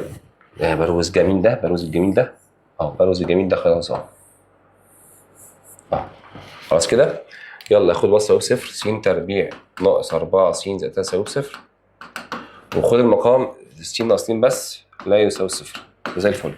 هنحل البسط عادي خالص قوسين. خلاص بقى انا بعيد وازيد كتير اهو. س وس 1 3 سالب وسالب، س مره بواحد وس مره بيساوي 3. هنا س لا تساوي كامل 2. وارسم الخط بتاعنا القمر بتاعنا. احنا قلنا كام وكام وكام؟ 1 قيمته صفر، 2 غير معرف خلاص كده، 3 قيمته بكام؟ صفر. صلوا على الحبيب وركزوا معانا بقى كده. اشاراتك يلا قبل الواحد وليكن سالب 2 به هنا 4 زائد 4 زائد يبقى فوق موجب وتحت موجب كده كده. ما بين 1 و2 خد يا اخي 1 ونص. 1 ونص واقعد بينا فوق. هنا 1 ونص تربيع ناقص 4 زائد 3 ناقص 4 في 1 ونص. اعتقد يطلع سالب. خد 2 ونص برضه لو مش عارف. احنا كده كده احسب فوق بس انا مش عاوز حاجه في المقام. بص يا سيدي احنا قلنا 1 ونص 1 ونص أس 2 في 2 زائد أو ناقص 4 في 1 ونص زائد 3 يساوي. يطلع موجب هنا. ده كده موجب برضه. بص خد بالكم بقى. احنا قلنا موجب ومن 1 و2 يطلع رقم موجب. ماشي. خد تاني كده ما بين 2 و 3 2 ونص. 2 في 2 ونص أس 2 ناقص 4 في 2 ونص. احنا قلنا ايه؟ لا تاني معلش عشان هي بس مش باينه تحت. دي كام احنا قلنا؟ 4. ماشي. نقول تاني معلش. تاني. هنا عندك 1 ونص أس 2 ناقص 4 في 1 ونص زائد 3. كده هيطلع رقم سالب زي ما احنا قلنا في الأول. دي سالب خلاص. خد بقى 2 ونص كده. 2 ونص أس 2 ناقص 4 في 2 ونص زائد 3 ودي سالب. هيطلع برضه رقم سالب. خد بيها دي هتطلع موجب. طالع نازل نازل طالع. دي كده عندك عظمى ودي صغرى. خلاص فهمت بقى ليلتك ماشيه ازاي وتتعامل بهذا الطريقه وبهذا المنطق. اقول له عظمى محليه عند واحد، عظمى محليه عند س بيساوي 1 وصغرى محليه عند س بيساوي كام؟ 3. رقم مثالي بالقراءه تاني. هي نفس السؤال تاني. السؤال ده برضو هنا برضو بس اشتغلت على الجذور بقى. المجال كده كده عندك بدل س الاول ارفع الجذر س ناقص 2 الكل اس تلت. تعال نشتق ده لشرطه للسين. الاس ينزل، القوس زي ما هو، اطرح من الاس واحد يبقى سالب 2 على 3 في مشتق من داخل القوس. ظبط شكلها ما تسيبوش كده. فده لشرطه للسين الرسم بتاعك كده. حط فوق واحد وثلاثة تحت والجذر التكعيبي للسين ناقص 2 الكل اس 2 زي الفل. الباص يساوي صفر والمقام لا يساوي صفر. المقام عندك مين هو؟ س ناقص 2 بس. لا يساوي الصفر. طلع بقى س لا يساوي كامل 2 غير معرف وموجود في المجال. فارسم الخط وحطيه 2. خد رقم قبل ال 2 وليكن صفر. عربي في المشتق اهو. هيطلع على فكره رقم موجب. لان كده كده المقام اللي عندك اصلا كده كده هيربع المقام ده كله. ولو خدت رقم حتى بعد ال 2 هيطلع برده رقم موجب اهو. طالع كده ليس لها عظمى او صغرى محليه. بس يا باشمهندس، بس هي نقطه حرجه عادي مفيش مشكله بالنسبه لي. اتعامل مع السؤال بالطريقه دي خلاص. هي دي فكرتك، عيش بقى. انا بكرر كتير عشان تحفظ الدرس. السؤال اللي وراه رقم 2 نفس الفكره برضو تاني. مجالك كده كده ح. هتجيب ده س رسمي س ناقص 2 الكل اس 2 على 3. تعالى نشتق ده للشرطه للسين يا باشمهندسين. مشتق الاس ينزل 2 على 3 القوس زي ما هو، واطرح من اس 1 سالب 1 على 3 في 1.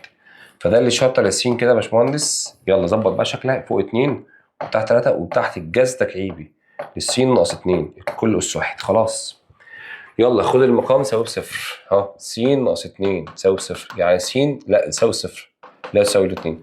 وارسم الخط وحط 2. يلا رقم قبل بعد. خد صفر واقعد هنا. هيطلع موجب على السالب بسالب. خد رقم بعدها يطلع موجب. نازل طالع. هو عاوز يوجد نقط. عاوز نقط القيم العظمى والصغرى. فكده بالنسبه لك ايه؟ صغرى محليه. اروح اقول داله الاثنين واقعد بقى اصل السؤال. 2 ناقص 2 بصفر. هقول له عند 2 وصفر ها ماله بقى؟ قيمه قلنا ايه؟ عظمى ولا صغرى؟ صغرى محليه. نقطه صغرى محليه. خلاص كده. اللي بعده يا باشمهندس رقم 3 نفس الحوار تاني. بس اقول ده س مجالك ح كده كده. س تربيع ناقص 4 الكل اس 1 على 3. نجيب ده اللي شرطه للسين. الاس ينزل، القوس زي ما هو، واطرح من الاس 1 تلت ناقص 1 سالب 2 على 3. مشتق من داخل القوس 2 س. فده اللي شرطه للسين. يلا بينا. فوق 2 س وتحت خد بالك بقى تحت 3 والجذر التكعيبي خلاص لس تربيع ناقص 4 الكل اس 2. لازم تعمل ده. فخد البسط يساوي صفر. يبقى 2 س بيساوي صفر. وخد المقام اللي جوه بس س تربيع ناقص 4 لا يساوي صفر. هنا س بصفر. هنا الس لا تساوي موجب وسالب 2. ده كويس قوي. فلما اجي اشتغل بقى طبعا اروح اقول له احط له سالب 2 غير موجود غير معرف. احط له صفر واحط له 2 غير معرف. حلو. خد رقم قبل وبعد. يلا خد قبل السالب 2 وليكن سالب 3 واقعد بيه في حته في المشتقه القمر دي. فوق سالب وتحت موجب لان كده كده هيبقى موجب على طول. يبقى هنا سالب.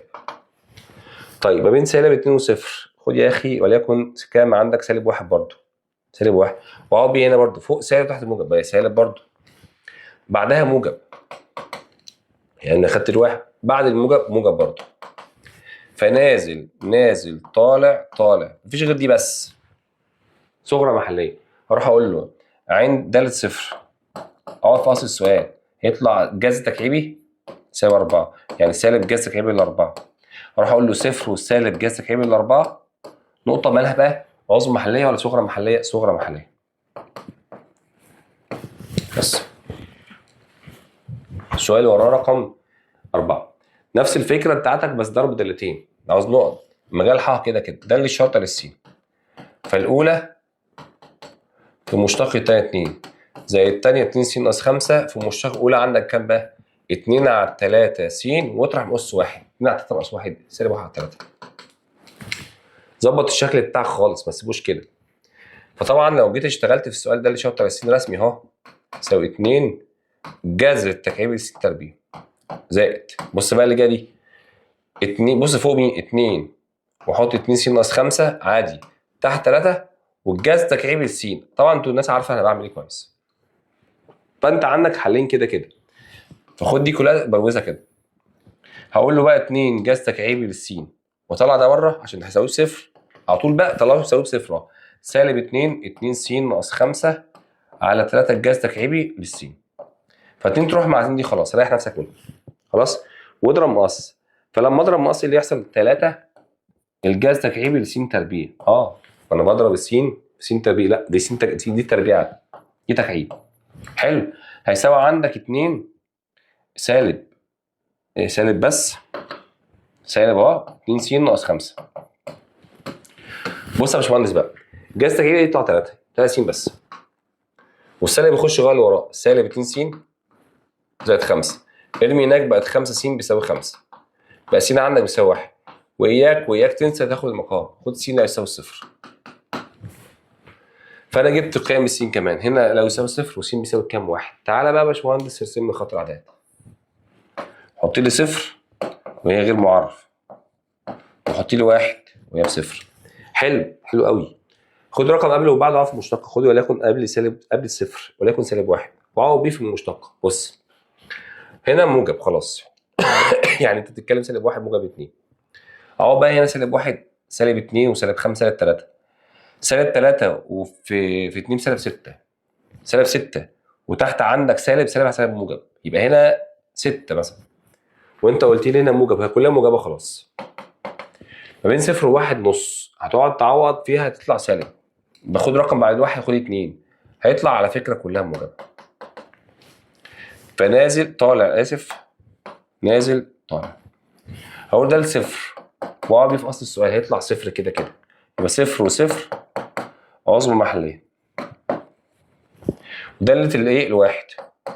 عوض هنا واحد هنا خلاص، 2 ناقص 5 سالب 3 في 1 بيساوي 3، يبقى 1 وسالب 3 صغرى محليه. حوار بسيط على فكره، قلت لك ما تكلكعش امورك. اللي وراه، هل الداله دال س رقم 5، هل الداله دال س يساوي س تكعيب ضرب 3 س ناقص 4 قيم عظمى وصغرى محليه؟ فسر اجابتك. ما تيجي نشوف. جبت الشرطه للس، فجالك 3 س تربيع زائد 3. حلو. لو وقفت على شعرتك عشان تحلها مش هتعرف تحلها تاني. ليه بقى؟ لان مفيش قيم لس هنا، لان هاخدها 3 س تربيع 3 يساوي بصفر. ازاي بقى يطلع هنا بصفر؟ ازاي تجيب قيم س؟ لا يوجد قيم س. طيب هروح اجيب مشتقتين، ده الشرطه للس لازم يطلع قيمه موجبه، فاشتقها 6 س. طب انا عاوز بالسين اصلا عشان اعوض، بقى هنا مفيش خلاص ولا يوجد عظمى ولا صغرى محليه. وده السؤال، وتقف عند كده في السؤال، ما تعملش حاجه فيه زياده.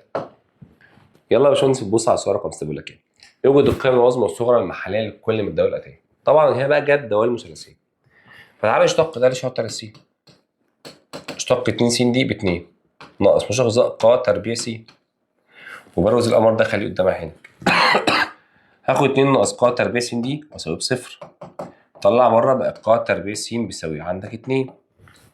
طب ممكن لو سمحت تقلب لي القا دي خليها اصلها خليها جذر تربيع س نص، فخد الجذر بتاعها يبقى هنا جتا س يساوي موجب وسالب 1 على جذر 2. بس انا مش هاخد السالب، هاخد موجب بس، فجذر س كده رسمي يساوي 1 جذر 2. بمزاجك؟ لا مزاج السؤال ده. عشان تقدر يطلع س يساوي كام؟ 45 درجه ولا اكتر ولا اقل فيها. يعني س يساوي باي على 4. وعاوز السؤال عاوز القيم العظمى والصغرى المحليه. فطبعا مبدئيا هرسم الفتره من 0 لحد باي على 2. باي على 2 هنا باي على 4 في النص، واخد رقم قبل الصفر ما بين 0 و 35 واعبي في المشتقه. هنا جا 30 بنص، جا 30. خد يا عم ماشي، خد 30 واحسبه. بص يا سيدي اهو، احسب برضو 2 ناقص ساين تمام 30 واقفل القوس اس سالب 2 وانزل تحت واقول يساوي، يطلع رقم سالب كتر خيره. ماشي نقول لا؟ مش هقول لا، ماشي كده يطلع رقم سالب. خد ما بينهم 60 وليكن 60. انت عارف 60 دي اللي هي عباره عن جا 30 ونص ربع، هيطلع رقم سالب. ده معلش انا عاوز اتاكد من دي برضو تاني. حلو الكلام، احنا قلنا 2 اس كام؟ ساين 30. لا ده كوزاين، ده كوزاين واليساوي هيطلع موجب هنا. خد بقى لو كانت بقى 60 نفس القصه 60 واليساوي هيطلع رقم سالب. حصل فعلا. تمام كده. ادي طالعه وادي نازله. وعاوز اوصل القيم واروح اقول داله باي على 4. اروح جاي معاه في اصل السؤال يا باشمهندس المفروض انت عارفه 2 في باي على 4 ناقص ظا 45 يعني باي على 2 ناقص 1.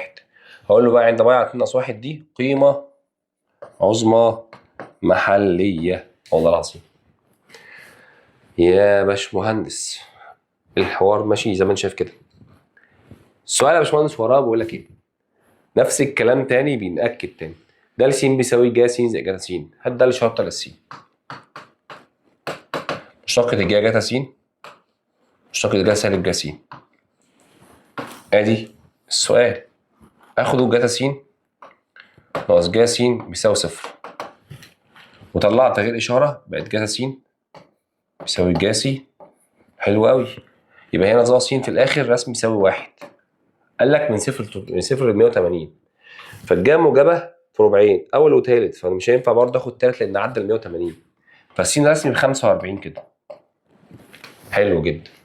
اروح اقول له عند س بيساوي 45 اللي هو س بيساوي باي على 4 وعوض في اصل السؤال د باي على 4 بس قبل ما تعمل باي على 4 ارسم لي الخط من 0 لحد 2 باي وحط لي باي على 4 في النص.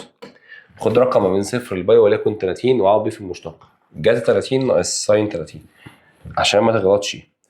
كوزاين 30 اهو في القوس ناقص ساين 30 وفي القوس هيطلع رقم موجب.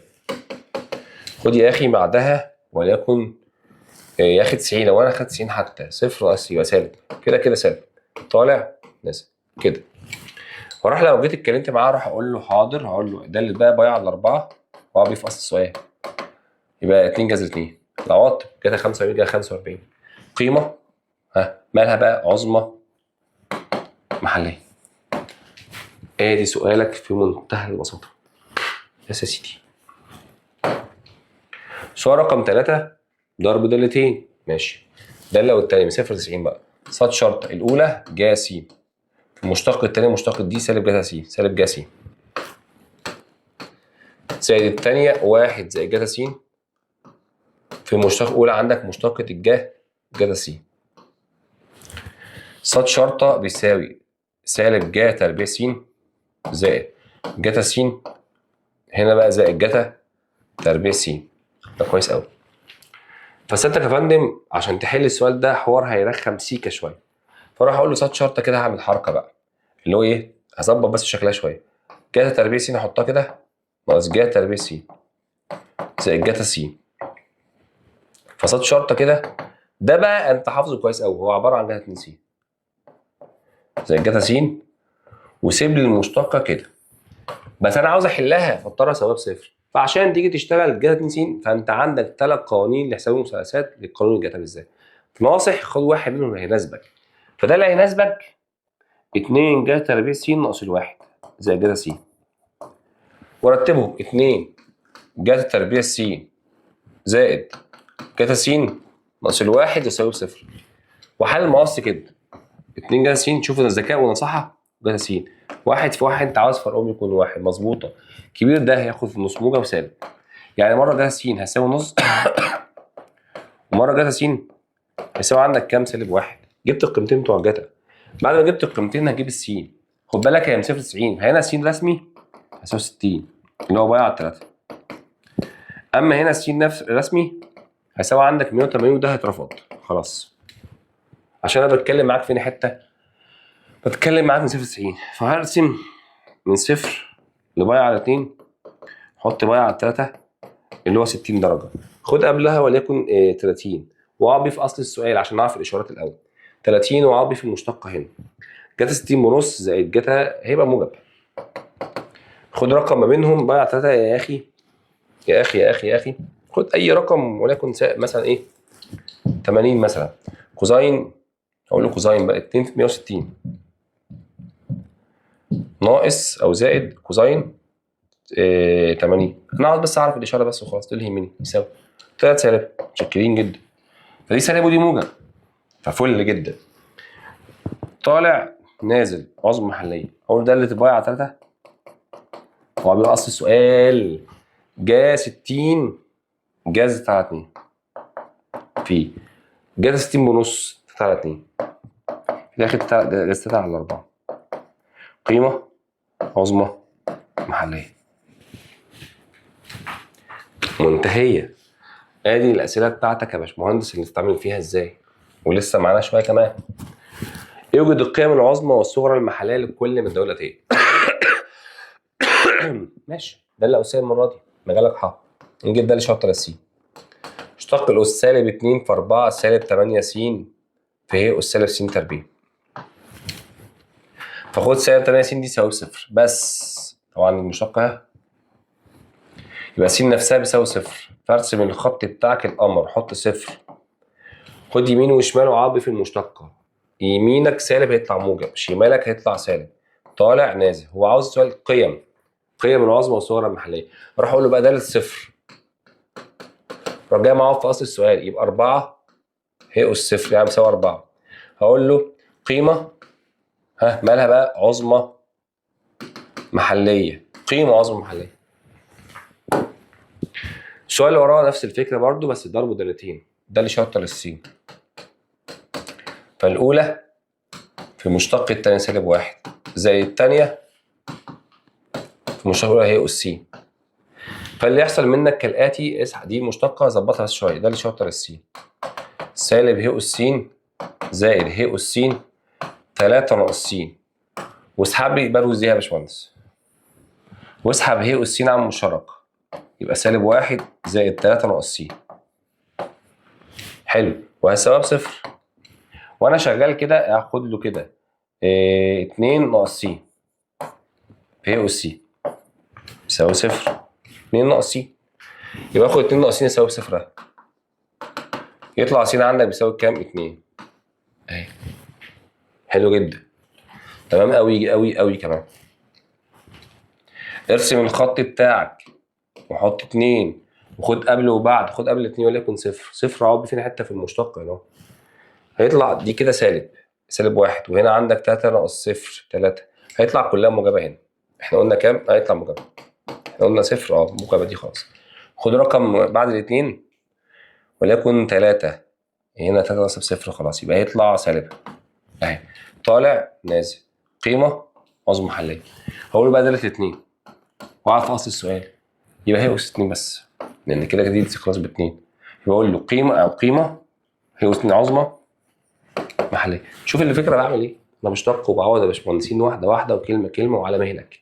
احنا مش بنرص اسئله، احنا من ايه نوضح الامور بس وكررنا كتير قوي. فاحنا المفروض ايه؟ المفروض حفظنا خلاص. هنا بقى لو جات لك مقياس وزي ما انت ارتكب بكده ركز فيه. عملتها ازاي؟ ده س كده بيساوي هتاخد كده مره موجبه ماليش دعوه بسالب 1 ومره سالبه ومره سالب 1. شرط س اكبر من او يساوي سالب 3 وشرط س اصغر من سالب 3. واكتب تاني لسه ما خلصتش. يبقى هنا س زي 2 وسالب س ناقص 4 وس اصغر من كام؟ من سالب 3. ايه رايكم لو اشتقيت ده لشرط للس 1 وس اكبر من سالب 3 وسالب 1 وس اصغر من كام؟ من سالب 3. لازم اجيب س بيساوي كام؟ سالب 3. تمام. حلو جدا. التعوض في المشتقه هيبقى غير موجود. وانا قلت لك تشتغل فيها ازاي. معنى كده مفيش حاجه سواء بصفر خلاص ان القيمه عندك كده. برسم من خط الاعداد واحط لي بس يمين السالب 3 في النص واخد قبله وبعده. قبله سالب بعده موجب. الكلام اللي قلته نازل طالع دي كده. اروح اقول لما اجي اقول له ايه؟ اقول له عند وعاوز القيم صح؟ تالت سالب 3. ما انا عاوز اعوض بسالب 3 في حته في المساله نفسها اصلا يساوي هنا فاعوض هنا. سالب 3 زائد 2 يساوي عندك كام؟ سالب 1. اقول له ايه؟ قيمه صغرى محليه. ادي الفكره اللي احنا كنا اعتمدت عليها قبل كده فين حته في الدرس اللي فات برضه. اللي وراها بنفس الاطار بنفس الشكل برضه. داله السين احط 5 ناقص وافتح قوس س ناقص 3 زي ما هي. شرطك س اكبر من يساوي 3 واحط 5 ناقص برضه سالب س زائد 3 وس اصغر من كام؟ من 3. فده للس. 5 ناقص س زائد 3 وس اكبر من يساوي 3. والثانيه 5 زائد س ناقص 3 وس اصغر من 3. فدالة س نفسها رسمي انا بجمع لسه 5 و 8 ناقص س وس اكبر من يساوي 3. وهنا 2 زائد س وس اصغر من كام؟ من 3. وتعالى اشتق ده لي شرطه للس. يلا بينا اشتق سالب 1 لما شرط س اكبر من يساوي 3. والثانيه سالب 1 لما شرط س اصغر من كام؟ من 3. ولما س بيساوي 1 طبعا احنا هنا مفيش يساوي اكبر بس. وعوض بهذا بقى لو هنا يمين وشمال عندك طبعا غير موجود برضه عشان مفيش قيم للس هنا اصلا عشان اعوض بيه. فخلاص كده ترسم الخط وحط عندك 3 اكبر من 3 سالب وهنا موجب طالع ونازل كده عظم محليه. اروح اقول داله بقى داله الثلاثه واعوض في اللي فيها دي يساوي اللي هي دي 8 ناقص 3 يساوي كام؟ 5. حلو جدا داله الكام؟ 5. بعد كده يا باشمهندس لما تيجي تتكلم فيها في منتهى البساطه خلاص 5 قيمه هو عاوز قيمه عظمى محليه. ادي يا باشمهندس الاسئله بتاعتك وادي الحلويات بتاعتك. تعالى بقى شوف اللي وراه بيقول لك ايه. يعني نفس الاسلوب نفس الطريقه برضو هنجيب برضو ده اللي شرط س وجايبها جاهزه. ف3 هنا وس اكبر من الاثنين وهنا عندك يبقى سالب 1 هنا وس اصغر من الاثنين واجي اروح اقول له عند س بيساوي 2 نفسها. هات يمين وشمال غير موجود. طب هل في قيم س هنا او هنا؟ لا خلاص مش هعمل حاجه تاني. فاروح جاي راسم الخط واحط 2 هنا. الاكبر من 2 يعني موجبه قيمه موجبه هنا اصغر من 2 سالب نازل وطالع. حلو اروح اقول له بقى داله الاثنين شوف اللي يساوي هنا اهو 6 ناقص 5 فالواحد. يبقى اروح اقول له هنا ايه قيمه دي كده صغرى محليه صغرى محليه. ممكن تقول له 2 1 ادي 2 1 عاوز تقول له نقطه قول له النقطه نفسها برضو واضحه. السؤال رقم 10 حلو بيأكد على المعلومه دي خالص. هنجيب ده اللي شرطه للس. اشتق دي كده صفر دي كده يساوي 4 ناقص 2 س. شرط س اصغر من 1 من غير يساوي والثانيه 2 وشرط س اكبر من الواحد. وتعالى بقى اقول له س بيساوي الواحد كده. س بيساوي 1 يا باشمهندس لما تيجي ايه عوض يمين وشمال. عوض بالواحد هنا سالب 4 وسالب 6 وتحت لا يبقى غير موجوده. بس ظهر معايا حاجه بقى ظهر معايا سالب 4 ناقص 2 س دي واساوي بصفر. يطلع س عندك 2 س هيساوي سالب 2. هل بقى سالب 2 موجود في الفتره اقل من 1؟ صح اهي. يبقى انت عندك قيمتين هشتغل بيهم. هرسم الخط موجود عليه السالب 2 موجود عليه الواحد كمان. فخد رقم قبل وبعد وعيش حياتك كده. قبل السالب 2 وليكن سالب 3 عوض بيه في المشتقه هنا.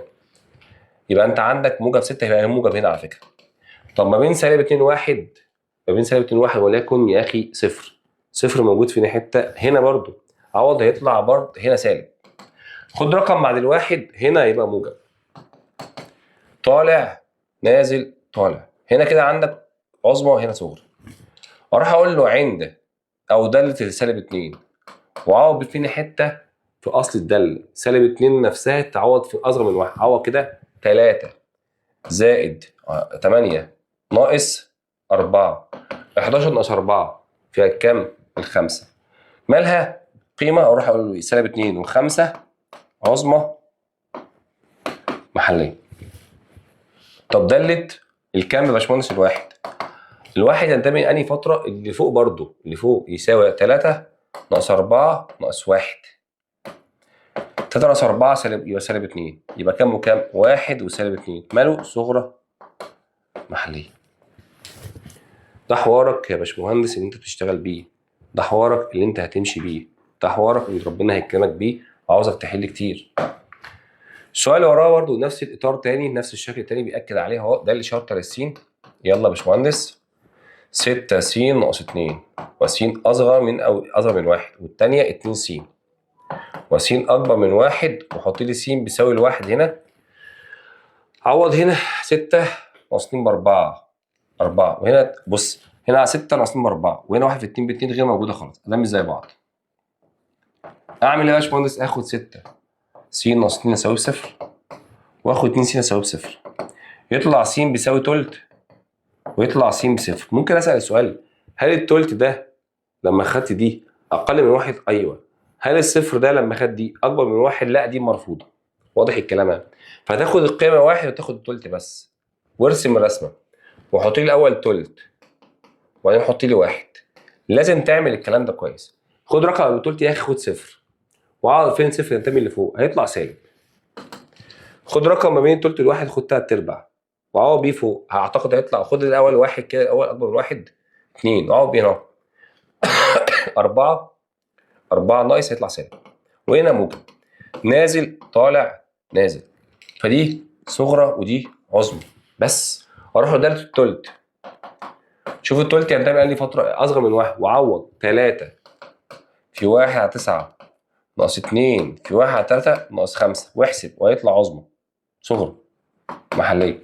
واقول له داله الواحد نفس القصه، الواحد ينتمي لأنهي فتره اللي فوق برضه 3 ناقص 2 ناقص 5 سالب 2 3 ناقص 2 سالب 1 سالب 6 عظمى محليه. ادي الحوار اللي سيادتك كان المفروض تمشي بيه. كلام منتهي خالص اهو. هنا بص السؤال ده والسؤال اللي جاي كمان سؤالين حلوين جدا بقى. اذا كان منحنى الداله ص بيساوي ا س تكعيب زائد ب س تربيع زائد ج س زائد د يمر بنقطتين 3 و0. حلو. صفر و6 ولو نقطه حرجه عند نقطه عند 2 و2 اوجد ا وب وج ودال وبين النقطه الحرجه. صلي بقى يا حبيبي، انت عندك 4 مجيل باربع معادلات. ركز بقى نفسك. اول حاجه هي يمر دي هقول له عند 3 و0 وعوض في اصل السؤال. يبقى هنا 9 27000 زائد مكان السين ب 3 9 ب زائد مكان السين بكام ب 3 زائد 9 ج. حلو كده اهو، 3 ج اسف، زائد د واروح مساوي بصفر. عوضت اول مره، اروح اقول له عند 0 و6 وجاي اعوض 0 0 0 جيب، يبقى د لوحدها بتساوي 6. ربنا كرمك خلاص بدايه. وخد بالك نقطه حاجه 2 و2 عوض بيها برضه وتنفع عند 2 و2 عوض بيها يبقى 8000 زائد 4 ب زائد 2 ج زائد 6 ده اللي انت جبتها ب 6 تساوي كام؟ صفر. فاقسم المعادله كلها عشان نطلع 6 بره، يبقى هنا 4000 زائد 2 ب زائد ج بيساوي سالب 6 بيساوي اسف سالب 3. ادي معادله. حلو. معادله فوق دي احنا قلنا 6 طلعها بره سالب 6 واسم المعادله دي كلها سمي دي 1 وسمي 2 واشتغل على دي سمع 3 كلها. يبقى 9000 زائد 3 ب زائد ج سالب 6 تطلع بره على ال 3 سالب 2. اوعى تنسى ان النقطه حرجه يعني تشتق. نجيب ده اللي شرطه للسين 3 الف س تربيع زائد 2 ب س زائد الج. خلاص كده؟ حلو. اروح اقول له عند 2 و2 ده اللي شرطه للسين بيساوي صفر. فعوض يبقى 4 في 3 ب 12000 زائد 2 في 2 ب 4 ب زائد الج بيساوي صفر. وادي المعادله الرابعه. حل بقى الجبران مع بعض. الاول ايه رايك لو محل دي 3 احلهم جبران مع بعض واطرح من 2 طرح 2 من 3 9 ناقص 4 5000 3 ب يبقى بموجب ب ج اختفت يبقى بيساوي 1 لو انا حسبت الحسبه دي. خلاص. ايه رايك لو انا حسبت دي ودي برضو مع بعض؟ دي سميتها 4 طرح 3 من 4 12 ناقص 9 3000 4 من 7 بموجب ب وج اختفت صفر يبقى موجب 2 اهي. كده انت عندك معادله ومعادله حطهم جبران مع بعض تاني واسمي دي رقم 5 اسمي دي يا عم دي 5 سمي تسميها 6 بالطرح 6 من 5 فيحصل 5 ناقص ب 2000 ب اختفت 1 ناقص 2 سالب 1 يبقى الالف رسمي بيساوي سالب نص. اجي الب عوض في اي معادله سهله. عوض في دي مثلا 3 سالب نص سالب 1 ونص الف زائد ب بيساوي 2 طلع بره ب رسمي 3 ونص. عاوز الجيم عوض في اي معادله انت عاوزها. عوض في معادله سهله خالص. عاوز اي معادله فيها جيم بس سهله. رقم 2 4 في سالب نص زائد 2 3 ونص زائد الجيم بيساوي سالب 3 دي سالب 2 زائد 7 زائد الجيم بيساوي سالب 3 دي كده 5 زائد الجيم بيساوي سالب 3 طلع بره يعني الجيم بيساوي -8. جبت الف وب ج د. ما النقط الحرجه نوعها ايه بالظبط؟ يعني لو عوضنا في المساله بتاعتك في المشتقه بتاعتك، المشتقه بتاعتك ده الشرط الف. الف انا جبته بكام؟ بسالب نص. عوض بيه سالب 1.5. س تربيع زائد 2 في كام؟ 3.5 زائد 7. س جيب عندك بسالب 8 بيساوي 0. وابدا ابسط وحل قوسين 2 هتجيب قيمه السين وهتعرف النقطه بتاعتك حرجه فين وفين بالظبط. طبعا الارقام الله يعني ممكن اكون اخطات في حسابات حاجه معينه ولا حاجه، فممكن يكون رقم خطا، لكن الفكره زي ما انت فاهمها وشايفها، فانا عاوزك تعيدها تاني وتشوفها دنيتك ماشيه فيها ازاي تاني. كده الحمد لله خلصنا في درس القيم العظمى والصغرى المحليه تماما تماما تماما تماما. ما عندكش اي مشكله فيها خالص، والموضوع قفل والموضوع انتهى والدنيا بقت سهله وبسيطه. مش هقول لك غير اشوفك الحصه الجايه ان شاء الله على خير، وربنا يكرمك وبالتوفيق ليك ان شاء الله في حصه جديده ان شاء الله، حصه مهمه اللي بعدها باذن الله. يلا اشوفك على خير، السلام عليكم.